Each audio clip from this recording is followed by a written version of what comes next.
Hello and welcome back to another episode of Charla Football. I'm your host, as always, Gerardo, accompanied by Tomas. We got to talk about La Liga because the opening match and the opening week was this weekend. I know it's been a few days. We were just kind of letting it marinate, deciding whether we should talk about it or not. But for sure, I do want to talk about La Liga, at least like the big names in La Liga, because as we all know, it's kind of like a four horse league.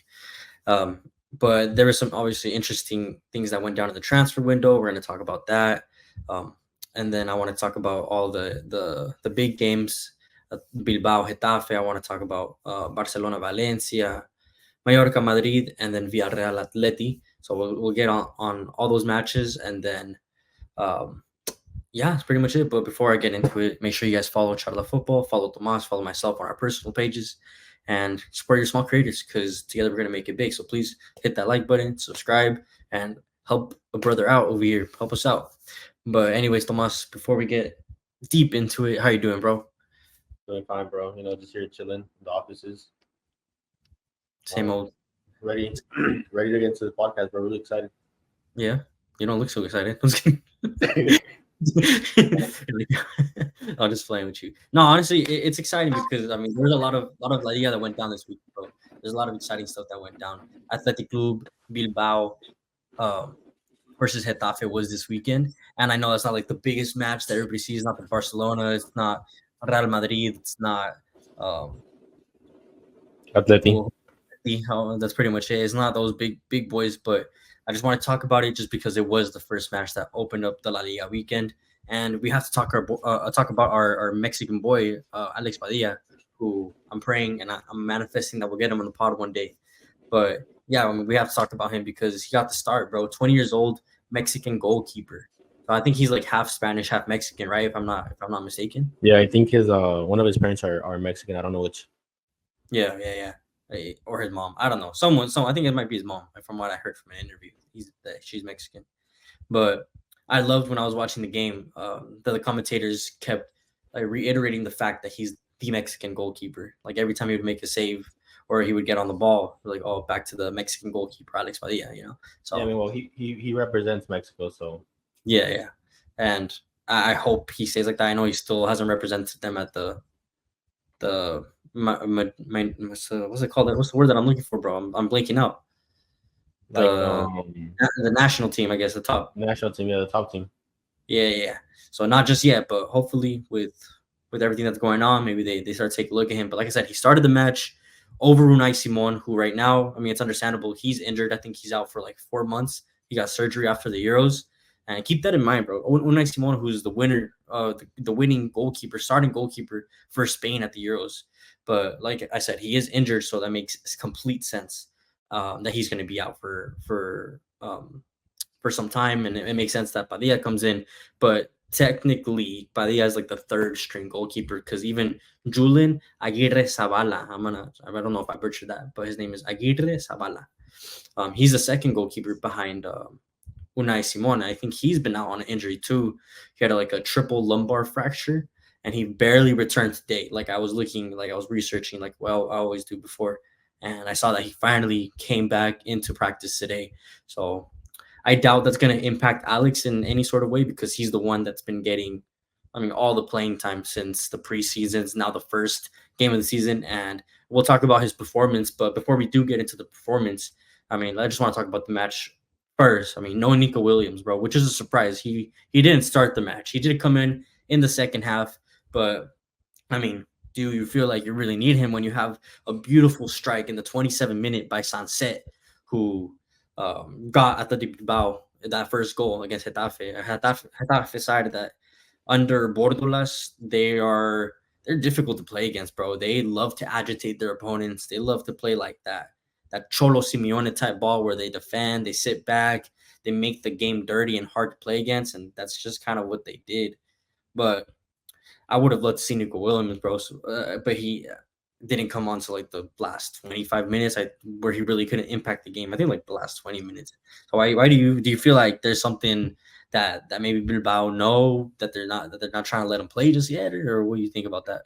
I think they're just probably just trying to give him some time to come back into the rhythm because he did just win the Euros, so he played throughout the summer. He didn't have the rest that most of the players did during this summer. So obviously, they probably just want to bring him back in slowly without risking any injury because, I mean, the number one form of injury is overuse. Mm-hmm. So there's not much plus it's the opening game, so there's not really much that you want to risk Yeah. first game. Long So season. I mean, it could be that. I don't Yeah. think there's no. I think the speculations to Barcelona might be over. I don't know yet. Yeah, you never know, bro. But I mean, that's what I'm thinking. If I'm a coach and I know the player's sticking with me, then the reason that I would probably sit him down for right now for Nico Williams would be to give him a couple some rest from the Euros. Yeah, I mean he's still young too, so yeah, that makes sense. He did not get the same amount as rest as some other Athletic Bilbao players. So yeah, to me, yeah, I'm agree with you. I do think that is probably the right move from Ernesto Valverde.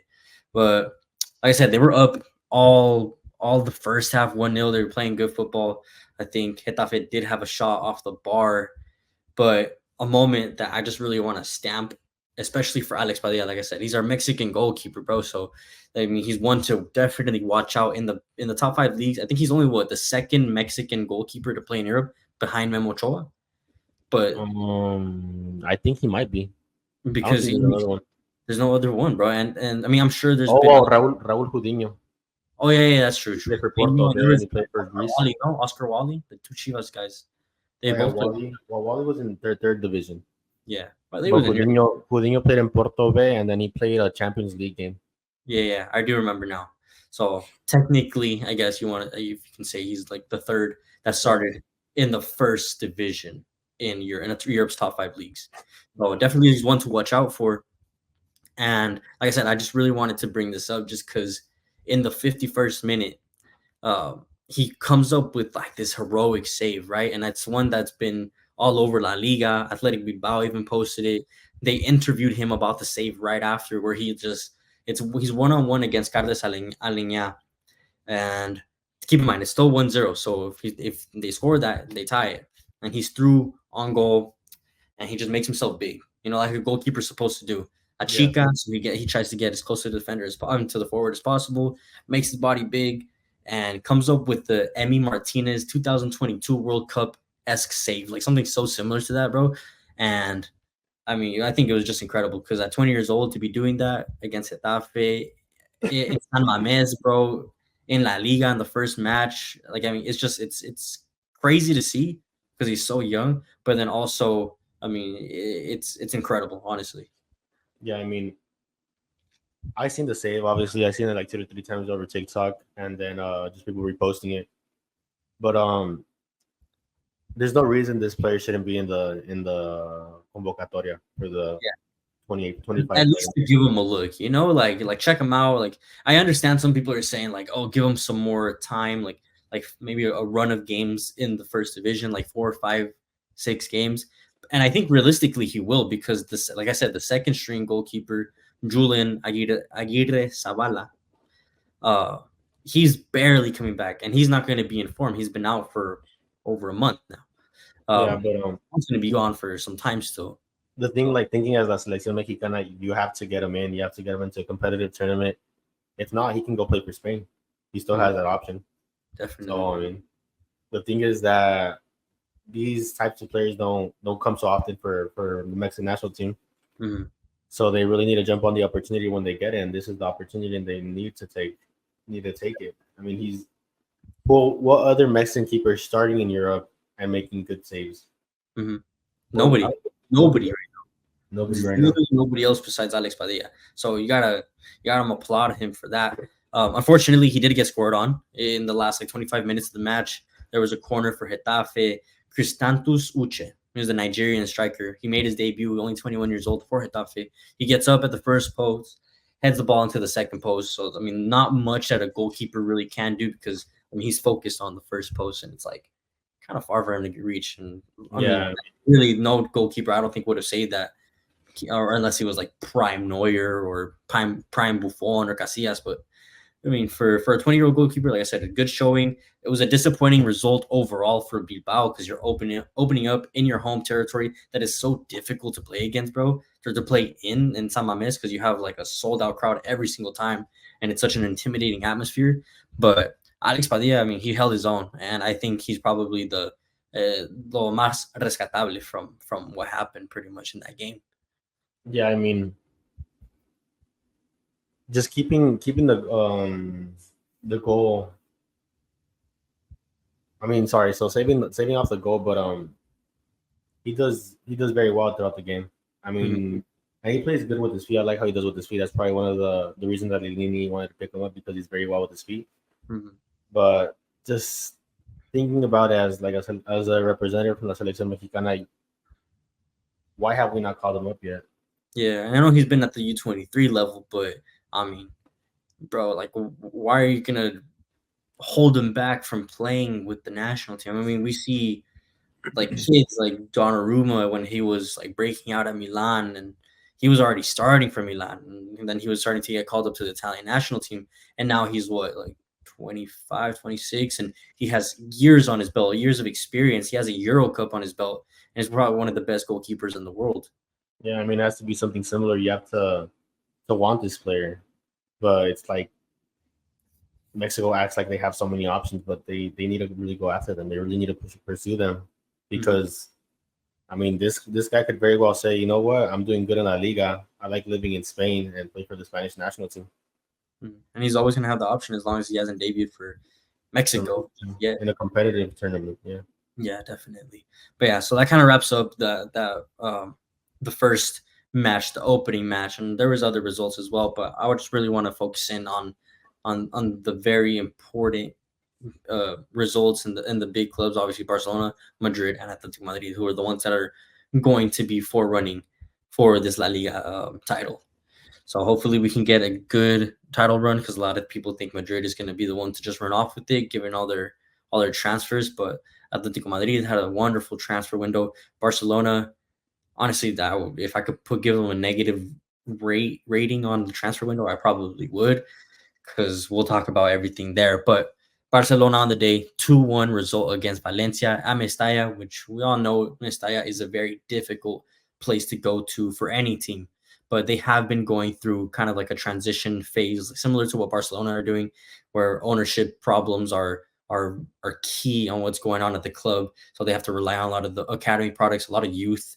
But even Barcelona, like I said, they're relying on a lot of academy products. They had Casado, they had Marc Bernal, Lamine Yamal, and then Cubarsí, all 17 years old in the starting lineup, and with other academy players in the starting lineup as well. But they kind of showed their inexperience still, even though some of these kids already have some time and some minutes under their belt in the first team, like Cubarsí and Yamal. I mean, in the first 45 minutes, Valencia were threatening, bro. They were all over them. And finally, I mean, they get their goal, and I think it was like an offside goal. Technically, people, it was originally called offside, but then they checked it. He was totally onside. Hugo Duro gets his goal, but then 5 minutes into the extra time, I think it was like 45th plus extra 5 minutes, Lewandowski gets his goal. And I think that's really important for a guy like Lewandowski, who's, I think today he turned 36 years old, bro, like to get on the score sheet and to kind of boost his confidence. We know that last year he did not have a good showing, even though he still got double-digit goals. But when you hear Lewandowski, you think like 25 plus goals per season, right? And I think he barely hit that last season. Yeah, I mean, obviously, you also have to take into account his age. He's 36 already. He's damn near retired. His next contract is in Saudi Arabia. I mean, it's practically over for him. I don't know why. Well, I see the experience that he has, but I mean, Barcelona has. I mean, they have that youngster that's a center forward, no, but he's just quite shorter than him.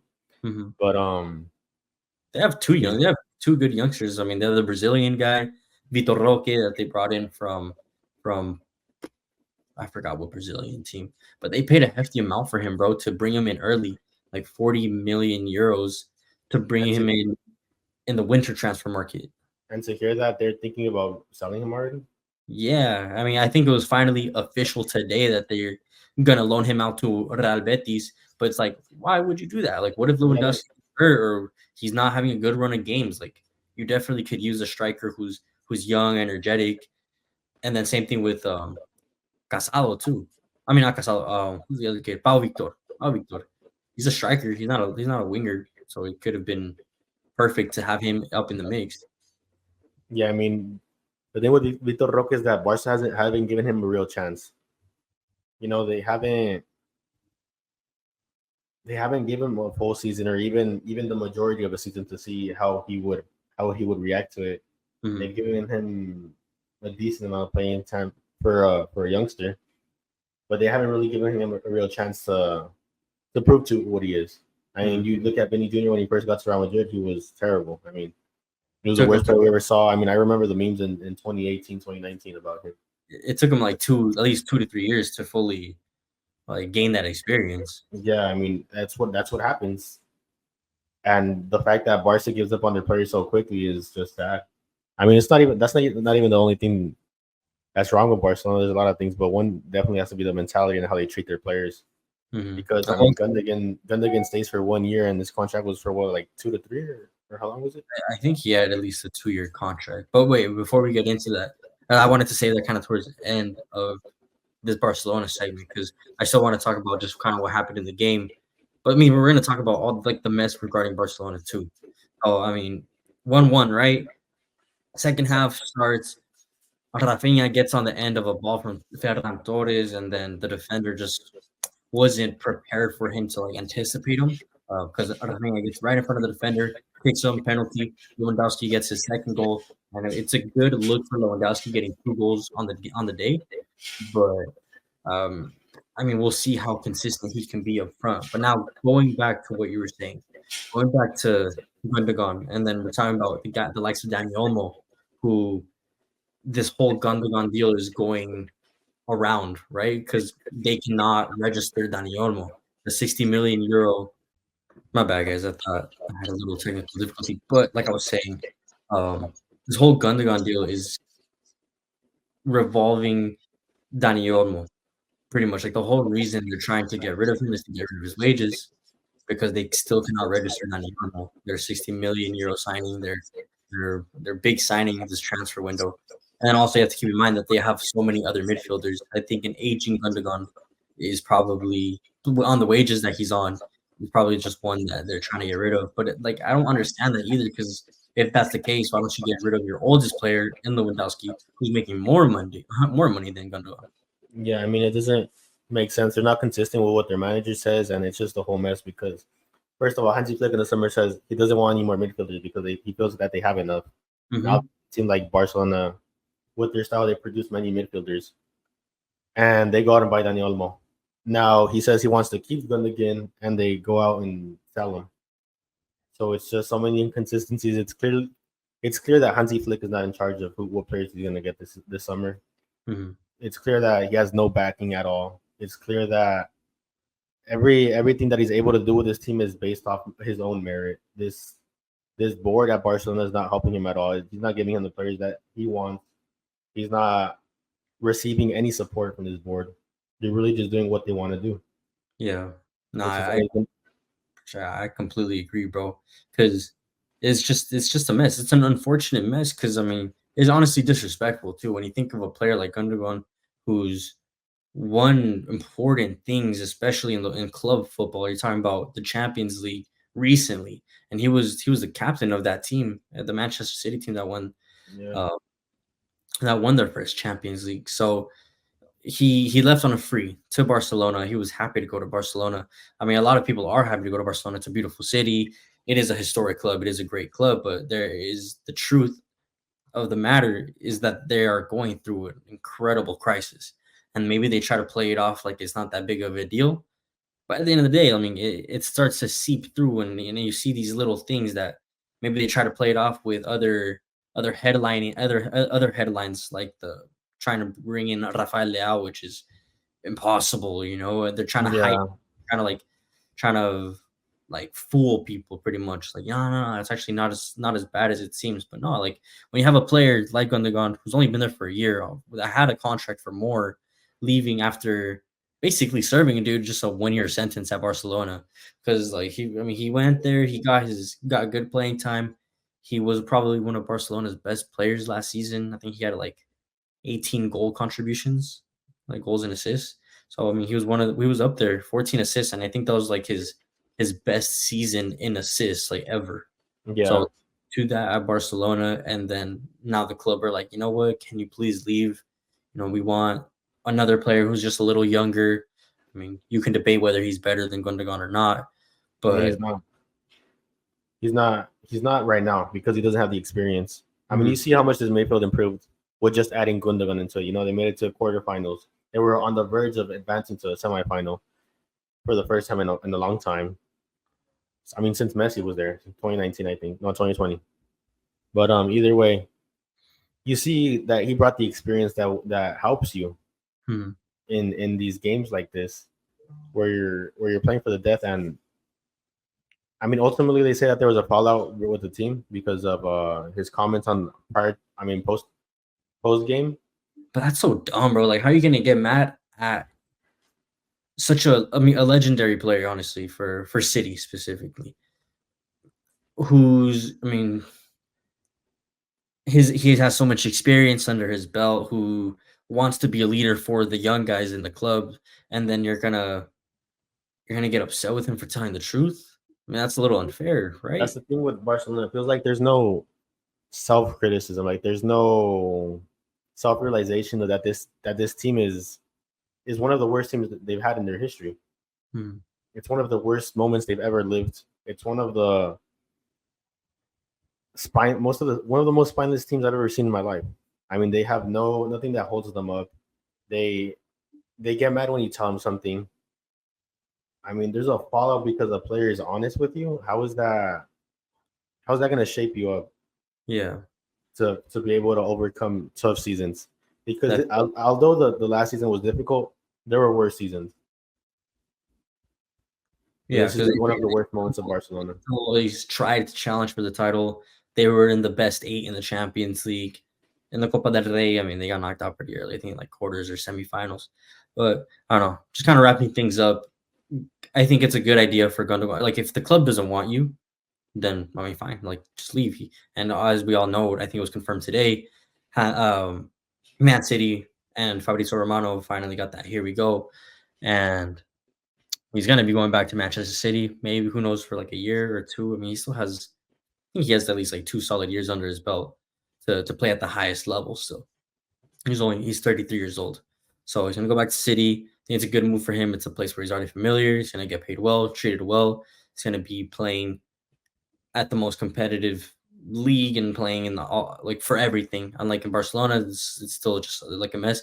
And he did not make it a hassle for Barcelona either, because a lot of players, when they get into these kind of situations with Barcelona, Usman and Dembele, for example, they make it difficult for the club. Like, want to get paid out in advance or don't want to leave. Like, they're more than happy to just sit on the bench for the whole season and just get a paycheck and just live in Barcelona for fun. Yeah, I mean But he's that's leaving it. with no problem. That's the thing with Barcelona. They don't know which players they should get rid of. Like Gundogan is not a player to get rid of. Mhm. He never had any problems with how would I say, with the discipline of the club. I mean, there was never a breaking news story that he showed up drunk, that anything, etc. He was always giving you 100% for the team. I mean, he really improved the midfield, and then you let him go as if he was Usman Dembele. I mean, it's terrible for the club. I'm pretty sure it's the continuation of the downfall which happened a few years back. Yeah. I mean, good for them that obviously at the weekend they got the result that they very much needed. So, I mean, only time will tell how this move is going to shape up for them in the future. If it's going to bite them back in the ass, or if it's going to be something that, I mean, maybe they won't really notice. So, I guess time will tell at the end of the season. But wrapping things up there and moving into Mallorca Madrid, I think a lot of people really wanted to watch this match. And what was funny about this match, bro, I don't know if you knew this, but they had on ESPN specifically, where they broadcast La Liga, they had a Mbappe cam, like a specific camera that followed Mbappe throughout the whole match. So it's just like watching his movement, like everything that he did throughout the match. So they had a specific camera for him. So there was a lot of hype around this Madrid team around the match, especially. I mean, they had just won the UEFA Super Cup against Atalanta. They played quite impressively, at least in the second half. Fluid football, but that's the thing when you're playing a team like Atalanta, who, He's going to try to go at you, try to go back and forth, doesn't care who's in front of them. I mean, they did that with Bayer Leverkusen, and you saw that they got a 3-0 win in the Europa League. And they tried to do that with Madrid, but Madrid on transition against teams that step out like the way they did, they'll punish you. But Mallorca is not like that, bro. And I mean, you can give the credit to their current manager, Jacobo Arrasate, who's their current manager, or you can give the credit to Javier Aguirre, El Vasco, who's now in the Mexican national team. Could have stayed in Mallorca probably one more year, but he chose his national team to represent them at the World Cup, which makes complete sense. But you can agree. I'm going to agree. I think that he left his mark. I don't know what you thought about that or what you think. Yeah, I mean, for sure, this club looked it looked very similar to how they played the Copa del Rey, defend first, score second. Mm-hmm. And I mean, although on that one little play with Mbappe, Rodrigo, and Vinny, on the right side, right, and Jude Bellingham, although they end up scoring, honestly, I thought they were going to score a lot more. Mm-hmm. Because just off of that play in the 12th minute, you're thinking like, oh shit, like they're gonna fucking just walk through Mallorca today, and it's not the case because Mallorca defends very well, and I think that's something that Javier Aguirre implemented into them. Because I mean, since last year in the Copa del Rey games, even in La Liga, it was difficult to score on Mallorca. It was quite difficult for any team to play in Mallorca, especially. Didn't matter. Madrid too, bro. I mean, I think I overheard the commentator saying that Madrid haven't won. I think even last year, Mallorca was one of the only teams to beat them away from home. Yeah, I mean, it's in Mallorca, my bad. Yeah, I mean, it's insane what this team is able to produce defensively, and they still have Muriqui, the center forward. I mean, he's always getting on the end of goals, so just this system really fits him, and I mean, they complement each other very well. I mean, so before, like you said, Rodrigo, he got his goal. I mean, I want to kind of bring that up a little bit. There was some like controversy. I don't know if you heard about his like WhatsApp message. Like, I think he has like a WhatsApp group chat with like some fans or whatever, and he put that a lot of talk about Vinicius, Bellingham, and Mbappe, but don't forget to add R into the acronym of whatever they're trying to make of the front three. And don't forget to add R for Rodrigo because whatever. But he ended up deleting it like after a few hours of backlash and whatnot. But I mean, it's true. Rodrigo has been pretty important for Madrid, and I think it's kind of been disrespectful towards him too. They're trying to paint this front three of Bellingham, Vinicius, and Mbappe, but Rodrigo is just as important. Maybe he's not as marketable for whatever reason as these three other guys, but I mean, as you saw today, he got on the goal, and it was a wonder goal too. And Rodrigo, I think Rodrigo is. Without Rodrigo, Madrid wouldn't have won the Champions League 2 years ago, where he scores two back-to-back goals versus City. I mean, a young Rodrigo. Rodrigo didn't need the time like Vinicius did to develop to accommodate himself in Real Madrid. So we also have to remember that. I think Rodrigo might have had a higher impact in that Champions League campaign where they ended up winning than Vinicius. Like, obviously, Vinicius scores the winning goal, but I mean, Rodrigo was just as important. And Rodrigo was honestly I think he was the only one that still stayed on the pitch out of those four, out of all of them. I mean, correct if I'm wrong, but I think Rodrigo still. They took out Mbappe, they took out Bellingham, took out Vinicius. I remember back Diaz came in, out of that Guller came in, and maybe one more that I just can't think off the top of my head because it was a few days ago. But I mean, yeah, I think Rodrigo was just an important piece too to the Madrid team. So I mean, on that note, I know there's been a lot of conversation about the balance of the team, and you saw like in the first half, I think even in the second half, the team would tend to shift so far to the left because these three guys, all natural left wingers, tend to do that, and in a sense trying to confuse defenders, but also making their play so predictable. And then you're leaving Carvajal all alone on the right side, which is fine. He's good at what he does on the right side, but also he's almost 33 years old. He's not going to be the same Carvajal. I mean, even though he had a wonderful season this past season, Balón de Oro probably contender, a lot of people like to say.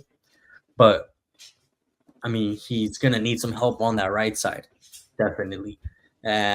So when you bring the whole game to the left side, I mean, you make everything so predictable for Mallorca specifically, who, I mean, Madrid could not get past them besides on that one goal. I mean, yeah, I'd have to agree because it felt like throughout a good chunk of the match, Madrid was just not able to penetrate at all. They weren't able to create anything going forward. It felt like I was watching I don't even know, like a high school team where the front three was all lefties. Where yes, it's attractive for a bit, but when they play so well and they create so little, it just brings to question like, what is the real? How would I say? Like, what are we really looking for? Mm-hmm.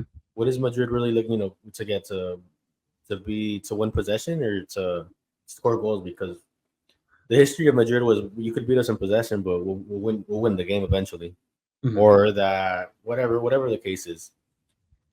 But it just looked so terrible. I mean, it looks apart to what was shown last season. I mean, a lot of people criticize Joselu, but Joselu could actually hold the ball up for you. I mean, I seen they were trying to do a few long balls, and the center backs were getting to him before them. Granted, Yeah. Mallorca defends very well. They defend very well, but Joselu was able to keep up with his Mallorca center backs, which is his natural position, a hold up 9. But I mean, they're still good. They play very well. They play attractive.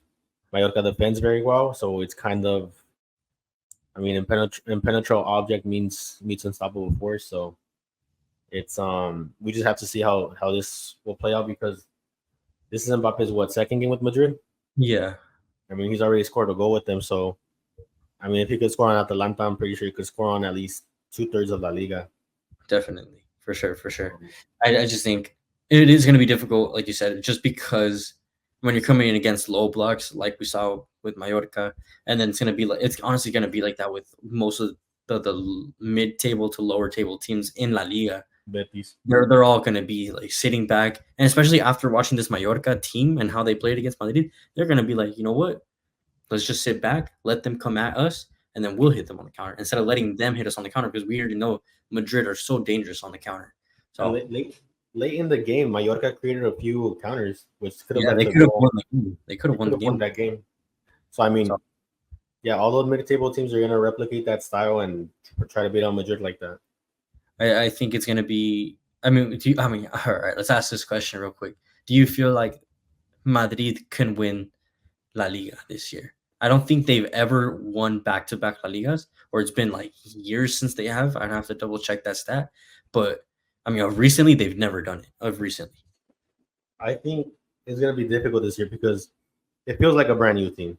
Mm-hmm. Maybe it's very similar to last year's, but it feels quite new. You're adding Mbappe in there. It's new for sure. You're adding Mbappe in there. Carvajal is older. I mean, Courtois wasn't there last season. It was Lunin playing most of the games, and I really like Lunin. But I think the problem is just the system, bro. The system is new. They're used to like this 4-4-2 diamond that Ancelotti likes to play, and they went to 4-3-3, and they lack so much stability in that midfield. And we also have to keep in mind, Cruz isn't there anymore. Yeah, Cruz is gone. That's a big pillar in your midfield. I mean, I see it quite difficult for them to win La Liga, because either way, they always like to focus on the Champions League. Mm-hmm. So I don't think this year they have the depth to focus on both. I just don't see it. I don't see how. Yeah, honestly, I'm gonna agree with you that I don't think Real Madrid win La Liga this year. Obviously, they're gonna be contenders for the Champions League, because that's where the money's at. That's where the focus is at. Even though it is a different Champions League format, which we'll probably get into in another video. But anyways, that kind of wraps up Madrid, Mallorca, and then I think one of my favorites to win La Liga this year, Atletico Madrid. Like we said, they had an incredible transfer window. Not the result that they were looking for against Villarreal, but to play in La Ceramica against Villarreal is so difficult, bro. We already know historic teams like Liverpool found it difficult to play there, and that was a few years back in the Champions League.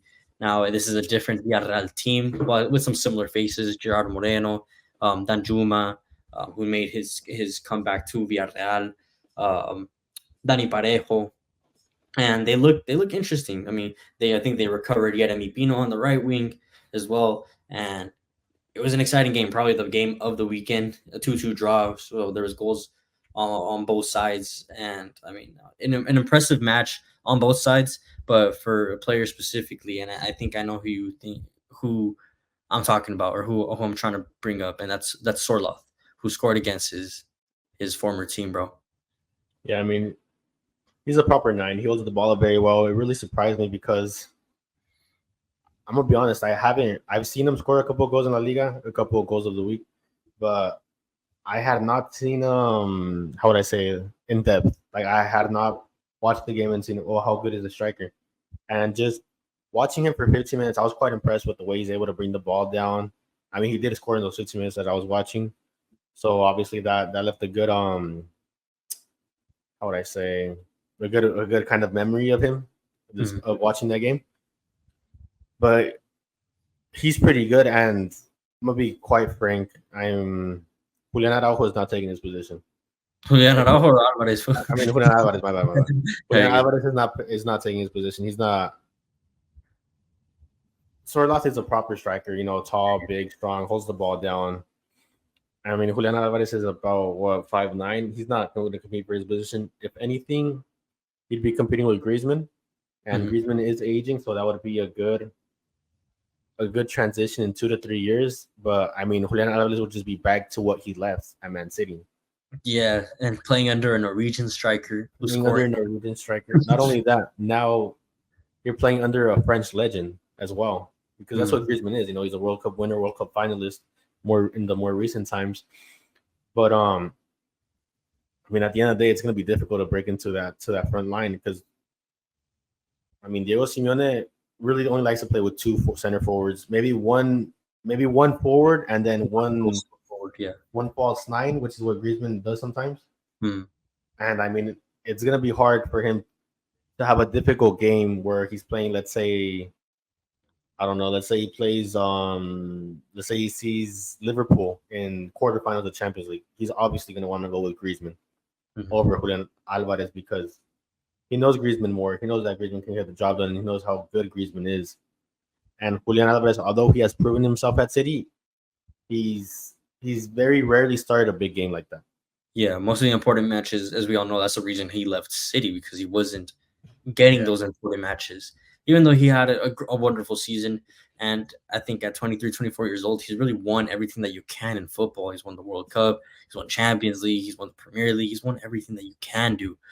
But, I mean, I'm sure that he probably understands that eventually his time will come, and I think even more so at a team like Atletico Madrid versus at a team like Manchester City. Atletico Madrid, they have some aging players up in the front, like you said, Antoine Griezmann, Sorloth. I mean, who knows how fit he can be throughout the season, but right now I do see it difficult for him to get minutes. I know he got some minutes in the second half, but Sorloth, I think last year he ended like in second or third in the La Liga charts. So he scores goals, and then he scored against his ex-club in Villarreal. And, I mean, we'll see how it goes for Atletico Madrid this season. They finally announced, or like officially announced, all their players and unveiled them to their the stadium, to their people. And I thought that, I don't know if you saw any videos, but I thought it was so interesting how they brought them out. It was like a proper ceremony that you should give all your players. I mean, they brought out Conor Gallagher, they brought Julian Alvarez out, Lenormand, all their new signings in front of like, I probably estimate like 20,000 people. And they had like a whole show and everything. So I'm sure they're trying to build confidence for these new guys and just build like something special, because they know that this was a very historic transfer window for them. And I mean, maybe the likes of Barcelona, their problems, the tactical problems at Madrid, they can definitely take advantage, but they did not do well getting a draw with Villarreal, because that should have been the opportunity, because you saw Madrid dropping points. Barcelona did get the win, so you want to keep the pressure up from the very first game. Yeah, I mean, it's the way La Liga plays out. You have to start off strong, end off strong. So it's something that Barcelona want to keep up if they want to win La Liga. I mean, Atletico Madrid, let's go a little bit more in depth into them. Defensively, they look very poor. I mean, Axel Witsel got ran over by the Yuma. Nah, you made him look bad. I mean, he's 82, he's 35. He's not as fast as he was. Keep in mind, he used to play holding mid.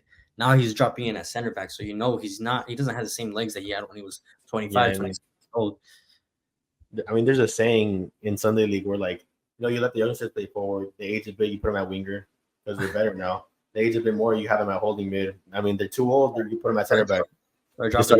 You start dropping them back, and I mean, that's what happened with Axel Witsel, but you can't have that. He's same thing with Azpilicueta, bro. I know Azpilicueta is a historical player for Chelsea, wonderful player for Spain, and I mean, he had an all right season last year, but he's just in the same boat. He's aging. He's 34 years old. Like these guys, these 35-year-olds cannot be your starting center backs. You still have the likes of Jose Maria Jimenez, who did not have a good season last year. Maybe they can get something out of him this year. They brought in Lenormand, but I agree with you. Defensively, very poor last year. Probably one of the worst defensive displays that we've ever seen from Atletico Madrid, who we we know for their defensive prowess, their defensive work rate, and they wasn't there last year. So hopefully this year isn't the same, especially if they want to contend for La Liga. Yeah, I mean it's like they took focus off defending, focus a little bit more going forward. They look really nice going forward now, but it's kind of like they forgot how to defend, especially the midfield. They open up a little bit too much, and I mean we'll just have to see how they end up adjusting to this because I mean La Liga is developing as well. So I Yeah. mean, So we're gonna end off in the same way we kind of ended the Premier League first week, where I want you to give me your predictions. We'll just go top four for now, not to go top six because it is already difficult to predict six in for Premier League. I mean it's gonna be even more difficult in La Liga, but we already know at least the top three are somewhat similar. So let's go top four. So who are you going for your top four from fourth to first champion? fourth to first. Yeah. Okay, so fourth I would go. I think fourth would be in between Bilbao and Girona, Mhm. but I'm gonna go with Girona. No. And then third, I'd go. Yeah, I'm gonna keep in mind that they ripped that team apart, bro. They took away their midfielder, they took away their two forwards, they took away their right back, took a good chunk amount of the team. Although they took those players, like think about it. Who were these players before this past Girona season? That's true. Nobody They knew were who. very unknown. Nobody knew them. What really helped them was this coach and how he was able to play these players to an expectation nobody thought they would ever meet. Definitely. So that's why I'm basing off of this because of the quality of coach they have, of the quality of system they've been able to build in these past two seasons. So that's why for me, Girona would be able to maintain themselves as fourth. Now, I don't think Athletic Bilbao has quite that system. They have a very good system where they have very good players, but I just think Girona has the slight edge over being able to coach players and to develop players. I don't know how they did it. I'd have to see more in depth about it, but I mean, they were able to do it. Mhm. So for myself, I maintain Girona in fourth. Third. Third, I'd go. I mean, just basing it off this weekend, I'd probably say that Athletic at third because defensively they look very poor. Madrid offensively looks good in instances, terrible in others, but defensively they're not that bad. At Yeah. least not as bad as Atletico. They have world class players at the back. Rudiger and Eder Militao, Yes. they're brick walls, bro. They're difficult to get through. So they definitely have a slight edge, at least defensively. And so I would go with Atletico in third, Madrid in second. I think Barcelona is going to end up taking this just because of the players they were able to develop this season. They have a good amount of depth. They have a lot of depth in the position where you have the most injuries, which is in the midfield. Mhm. They do. I don't know if they're gonna put Daniel Mo at left wing, but if they do, that would be a good option. And then, I mean, they weren't that bad last season. They weren't that bad. And adding Daniel Mo to there, I think it could help them. Yes, losing Gundogan, but from what I seen this weekend, I see them winning. Yeah. I what just makes it difficult for Barcelona is, and what really lost them the league were El Clásico. What was those El Clásicos where they lost both of them, I believe, in the last moments too. So I think those games will definitely be crucial for Crucial. Barcelona this year. They need to at least get results. If you're drawing, I mean, obviously the optimal result is to get a win, but it's going to be very difficult against a Madrid team who we already know how Barcelona likes to play. They like to play with the ball at their feet. They're not going to sit back the way Mallorca did against Madrid.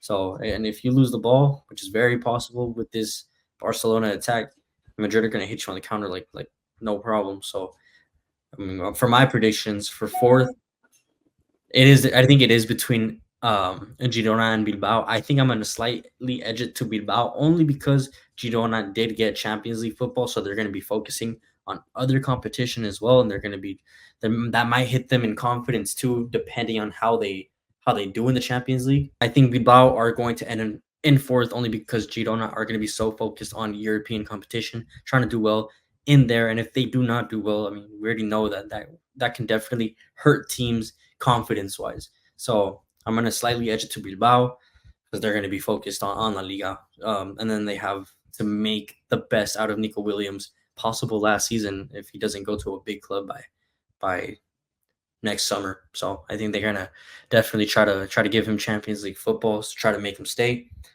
And then third, I'm gonna go with Atleti too. I think defensively they did not make any outstanding signings just because, like I said, Aspilicueta and Witzel, they cannot be your starting center backs if you want to be competing in all fronts. And especially in such a long um, league like La Liga is, it's going to be like 38 grueling matches, and you're going to have to be competing against, the best players in the world, especially this season. So, those two guys, I think they're going to be the downfall of Atleti unless they can sign someone within the next 9 days of the transfer window, 10 days. And if they can recover Jose Maria Jimenez's form, that up and coming Jose Maria Jimenez that we saw that would play with Diego Godin. So if they can recover him, then maybe. But I'm going to give them third. Second, I'm going to go. That's the difficult one because I don't know whether to go Barcelona or Madrid. I think I'm going to edge it to. Shit. I think I'm gonna go Madrid too.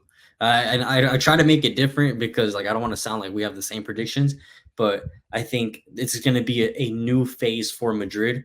A new phase for Ancelotti. Like I said, they have a new system. It's going to take some time for the players to adapt playing together, firstly, and to this new system. They're going to find it really difficult playing against low block teams like it is in La Liga. It's different when you're playing in Liga or the Premier League. La Liga, these teams are tactically very sound and very disciplined as well. So we saw that against Mallorca. I think Madrid will struggle in that sense. So definitely, I'll give them second, and then Barcelona first. And I kind of agree with what you said, where they recovered and they brought up a lot of young talent. They have a good amount of depth this season. If they can get the Lewandowski that we saw against Valencia, where he scores 2 goals and seems like he's going to be consistent up front in his final 2 years of proper ball for Lewandowski. I think you take everything that you can. You got to get everything out of him, and if you can get like a 25-30 goal season out of him, you can definitely win the league. So we'll see if our predictions hit. I don't think we'll make a bet at this one. We'll just stick with our bet in the Premier League for sure. But all right, bro, we're gonna wrap things up there because it's getting a little late. Thank you so much for hopping on. Make sure you guys subscribe, follow the channel, like, and check out all our platforms, all our socials. I'll leave them in the links down below. Support your small creators because together we're gonna make it big. Tomas, I appreciate you, bro. Appreciate it, bro. All right, peace out, guys.